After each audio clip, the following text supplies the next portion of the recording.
दिन भर स्कूल की झाए झाए से थक कर गरिमा उसी भवन की ऊपरी मंजिल पर बने अपने कमरे में पहुंची। काम वाली को चाय बनाने को कहकर सोफे पर पसर गई। चाय पीकर वह थकान मिटाना चाहती थी। चूँकि इस समय उसका मन किसी से बात करने का बिल्कुल नहीं था, इसलिए ऊपर आते समय मेन गेट में वह ताला लगा आई थी। अभी मुश्किल से 2-3 मिनट ही हुए होंगे कि टेलीफोन की घंटी बज उठी। घंटी को सुनकर उसे यह तो लग गया कि ट्रंक कॉल है, फिर भी रिसीवर उठाने का मन ना हुआ। उसने सोचा कि काम वाली से कहकर फ़ोन पर मना करवा दे कि घर पर कोई नहीं। तभी घंटी बंद हो गई। एक बार रुककर फिर बची। वह खींच कर उठी और टेलीफोन का चोंगा उठाकर कान से लगाया। फ़ोन जबलपुर से उसकी ननद का था। गरिमा ने जैसे ही हेलो कहा, उसकी ननद बोली, भाभी तुम जल्दी आ जाओ, माँ बहुत याद कर रही है। माँ जी को क्या हुआ? गरिमा ने हड़बड़ा कर पूछा। लगता है अंतिम समय है, ननद जल्दी में बोली, तुम्हें देखना चाहती हैं। अच्छा कहकर गरिमा ने फ़ोन रख दिया। घड़ी में देखा 4 बज रहे थे। जबलपुर के लिए ट्रेन रात को 10 बजे थी। गरिमा ने ट्रेवल एजेंट को फ़ोन कर 2 बर्थ बुक करने को कहा। वह पहले गरिमा के साथ ही रहा करती थी।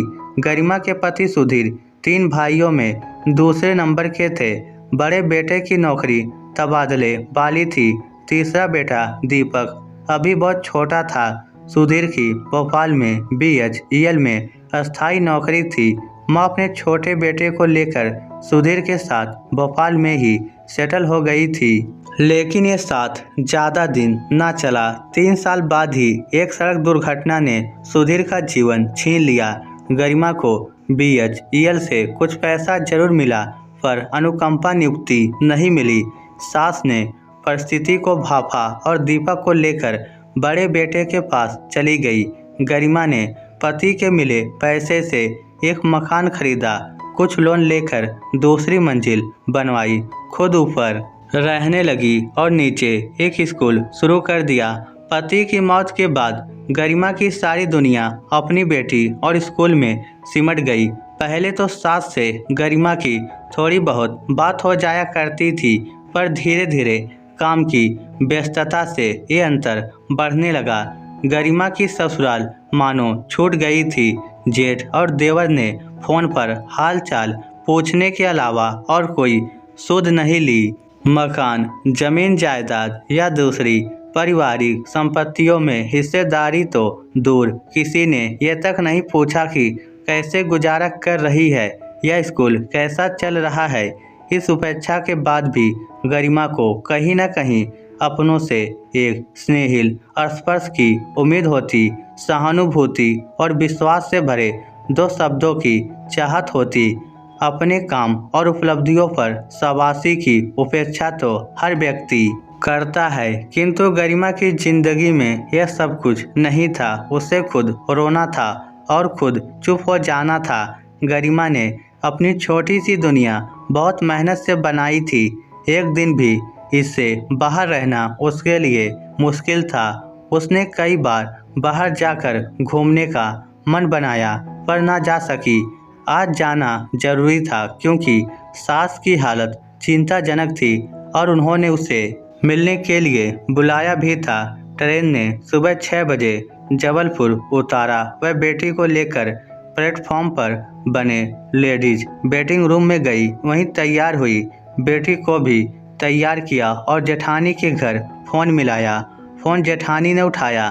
बातचीत में ही जेठानी ने अस्पताल का नाम पता बताते हुए कहा, हम सब भी घर से रवाना हो रहे हैं। गरिमा को जेठानी के मन की बात समझते देर न लगी, इसलिए वह स्टेशन के बाहर से ऑटो पकड़कर सीधे अस्पताल पहुंची। उस समय डॉक्टर राउंड पर थे, अतः कुछ देर उसे बाहर ही रुकना पड़ा। डॉक्टर के जाने के बाद गरिमा भीतर पहुंची। सास को ड्रिप लगी थी, ऑक्सीजन की नली से श्वास चल रही थी। गले के कैंसर ने भोजन पानी की नली को रोककर रख दिया था। उनकी जुबान भी उलट गई थी। वह केवल देख सकती थी और इशारे से ही बातें कर रही थी। पिछले 4 दिन से यही हालत थी। लगता था अब गई तब गई। गरिमा ने पास जाकर उनका हाथ छुआ। पसीने और चिपचिपाहट से उसे अजीब सा लगा। उसकी नज़र बालों पर गई तो लगा महीनों से कंघी ही नहीं हुई है। होती भी कैसे? वह पिछले 6 माह से बिस्तर पर जो थी। गरिमा ने आवाज़ दी। उन्होंने आंखें खोली तो देखकर लगा कि पहचानने की कोशिश कर रही है। मैं हूँ माँ जी, गरिमा आपकी पोती को लेकर आई हूँ। सुनकर उन्हें संतोष हुआ। फिर हाथ उठाया और इशारे से कुछ कहा तो गरिमा को लगा कि शायद पानी मांग रही हैं। गरिमा ने पूछा, पानी चाहिए? उन्होंने हाँ में सिर हिलाया। गरिमा ने पानी का गिलास उठाया ही था कि वहाँ मौजूद परिजनों ने उसे रोक दिया। कहा, डॉक्टर ने ऊपर से कुछ भी देने के लिए मना किया है। गरिमा का हाथ रुक गया। उसने व्यवस्था से सास की ओर देखा। सास ने गरिमा की बेबसी समझ ली थी और समझती भी क्यों नहीं। पिछले 4 दिन से यही तो वह समझ रही थी। हर आतंक से वह पानी मांगती। आतुक पानी देने की कोशिश भी करता, किंतु वहां मौजूद डॉक्टर और नर्स रोक देते थे और माँ जी को निराश होकर अपनी आंखें मूंद लेनी पड़ती। सास की इस बेबसी पर गरिमा का मन भर आया। तभी ननद ने कहा, छोटी भाभी आप घर जाकर कुछ आराम कर ले।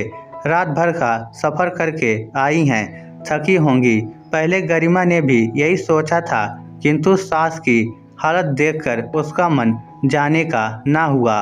वह बोली, नहीं ठीक हूँ। गरिमा वहीं रुक गई। वह स्टूल खींचकर माँ जी के पैरों के पास बैठ गई। मन हुआ कि उनके पैर दबाए। गरिमा ने जैसे ही कंबल हटाए, दुर्गंध उसकी नाक को छू गई। उसने थोड़ा और कंबल सरका कर देखा तो बिस्तर में काफी गंदगी थी। माँ जी के प्रति यह उसका दूसरा अनुभव था। इससे पहले गरिमा हाथ में चिपचिपाहट और बालों में बेतरतीब लेटे देख चुकी थी। गरिमा को अब समझने में कोई कठिनाई नहीं हुई कि सास का बचना मुश्किल है। तमाम रिश्तेदार भी इस हकीकत को जान गए थे, इसलिए सारे लोग खबर लगते ही पहुंच चुके थे।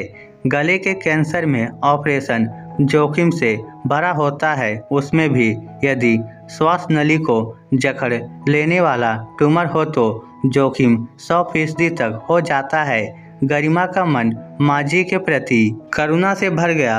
उसे गिलानी इस बात की थी कि यदि माँ जी को मरना है तो क्यों उनकी इच्छाओं को मारकर और उन्हें गंदगी में पटक कर मौत की प्रतीक्षा की जा रही है। क्या हम उन्हें एक स्वस्थ और अच्छा माहौल नहीं दे सकते? वह जानती थी कि एक उम्र के बाद बड़े बूढ़ों की बीमारी में केवल बेटे बेटी या बहुएं ही कुछ कर सकती हैं। उनके अलावा कोई और कुछ नहीं कर सकता। नौकरों के काम तो केवल औपचारिक होते हैं। यहाँ 100 जनों के पास समय नहीं होता था। यदि था भी तो इच्छा शक्ति का अभाव और अहंकार आड़े आ जाता। लोग आते, हालचाल पूछते, डॉक्टरों और नर्सों से बात करते, बैठकर अपनी दिनचर्या की व्यस्तता गिनाते और चले जाते। गरिमा का मन हुआ कि फौरन डिटॉल के पानी से माँ जी को नहला दे, पर कमरे में जेठ, नंदोई और दूसरे पुरुषों की मौजूदगी देखकर वह चुप रह गई। दोपहर को देखभाल करने वाले तमाम पुरुष चले गए। जेठानी भी मेहमानों के खाने का इंतजाम करने के लिए घर जा चुकी थी। कमरे में गरिमा, ननद और देवर दीपक के अलावा कोई न बचा। गरिमा ने मन ही मन कुछ निर्णय किया और वार्ड बॉय को आवाज देकर गुनगुना पानी, डिटोल और स्पंज लाने को कहा। वह खुद नर्स के पास जाकर एक कैंची मांग लाई और सबसे पहले गरिमा ने कैंची से माँ जी के सारे बाल काटकर छोटे छोटे कर दिए। साबुन के स्पंज से सिर साफ किया और कपूर का तेल लगाया। फिर शरीर पर स्पंज किया। सूखे साफ तौलियों से बदन पोंछा और हल्के हाथ से हाथ पांव में तेल की मालिश कर दी। साफ और धुले कपड़े पहना दिए। बिस्तर की चादर और रबर बदली, पाउडर छिड़का, कमरे का फर्श धुलवाया। अब माची में ताजगी झलक उठी थी। गरिमा शाम तक वहीं रही। यद्यपि माची के बाल काटना किसी को पसंद नहीं आया, पर गरिमा ने जिस लगन के साथ साफ सफाई की थी, यह बात सारे रिश्तेदारों को पसंद आई। वह गरिमा की सराहना किए बिना न रह सके। हाँ, बाल काटने पर जेठ के तीखे शब्द जरूर सुनने पड़े। गरिमा ने उनकी बातों का कोई जवाब नहीं दिया और ननद के साथ घर आ गई। अगले दिन सुबह 9 बजे गरिमा अस्पताल पहुंची और थोड़ी देर बाद ही फिर सफाई में जुट गई। दोपहर को माजी ने पानी मांगा। गरिमा ने डॉक्टर की हिदायत का हवाला देकर कहा, आप ठीक हो जाइए, फिर खूब पानी पी लीजिएगा। इस बार माजी नहीं मानी। उन्होंने इशारे से ही हाथ जोड़े और ऐसा संकेत किया मानो पांव पड़ रही हैं। गरिमा से रहा न गया, उसके आंसू बह निकले। उसने बिना किसी की परवाह किए कप भर पानी माजी को दे दिया। ननद और जेठानी दोनों को यह जानकर आश्चर्य हुआ कि सारा पानी गले से नीचे उतर गया, जबकि कैंसर से गला पूरी तरह अवरुद्ध था। पानी भीतर जाते ही माजी को मानो नई जान आई। उनमें कुछ चेतना सी दिखी और चेहरे पर हंसी भी। जेठानी और ननद दोनों ने कुछ कुछ बातें भी की। अब आप जल्दी ही अच्छी होने वाली हो, देखिए गला खुल गया। तभी माजी ने इशारा करके फिर कुछ मांगा। गरिमा ने पानी और दूसरी चीज़ों के नाम बताए तो उन्होंने सभी वस्तुओं को इनकार किया। गरिमा ने पूछा, दूध? उन्होंने हाँ में सिर हिलाया। गरिमा ने तुरंत दूध मंगाया। इस बार जेठानी ने सख्ती से मना किया और कहा, पानी तो ठीक है, पर दूध बिना डॉक्टर से पूछे ना दो। पर गरिमा को जाने कौन सा जुनून सवार था कि उसने बिना किसी की परवाह किए माजी को उसी कप में दूध भी दे दिया। दूध भी गले से नीचे चला गया। माजी के चेहरे पर एक अजीब संतोष उभरा। उन्होंने इशारे से बेटे बेटियों को बुलाया। बाकी तो वहाँ थे, जेठ और दीपक नहीं थे। उन्हें भी टेलीफोन करके घर से बुला लिया गया। माजी ने पहले जेठ का हाथ ननद के सिर पर रखवाया, फिर गरिमा को बुलाया और फिर दीपक को। उन्होंने गरिमा का हाथ पकड़ा और दीपक का हाथ गरिमा के हाथ में देकर उसकी ओर कातर निगाहों से देखने लगी, मानो कह रही हो, अब मेरे बेटे का तुम ही ध्यान रखना। गरिमा का मन भर आया, आंखों में नमी झलक आई। उसने कहा, आप चिंता न करें, दीपक मेरे बेटे की तरह है। फिर उसने निगाह दीपक की ओर फेरी तो उसे अपनी ओर देखता पाया। भीतर से गरिमा का मातृत्व उमड़ पड़ा। तभी माजी के हाथ से गरिमा का हाथ छूट गया। गरिमा चौंकी। उसने माजी की गर्दन को एक और ढुलकते हुए देखा। कमरे में सभी चीख पड़े। माजी! जेठ गरिमा की ओर देखकर दहाड़े, तूने मार डाला माँ को, आखिर क्यों पिलाया पानी और क्यों दिया दूध? गरिमा को कुछ न सूझा। वह सहमी सी बुत की तरह खड़ी रही। रह रहकर उसे माजी के संकेत याद आते रहे। उसने सोचा कि उसने कोई गलत काम नहीं किया। यदि माजी की मौत करीब थी तो उन्हें क्यों भूखा प्यासा मरने दिया जाए? लोग तो घर से बाहर किसी को भूखा प्यासा नहीं जाने देते, तब जिंदगी के इस महाप्राण पर वह कैसे माजी को भूखा प्यासा जाने देती? वहां मौजूद महिलाएं रोने लगी। जेठ जी का बड़बड़ाना जारी था। गरिमा से सुना ना गया। वह बाहर की ओर चल दी।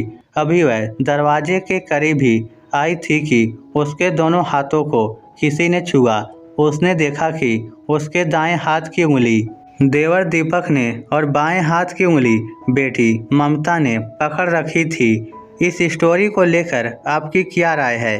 नीचे कमेंट करके हमें ज़रूर बताइएगा। धन्यवाद।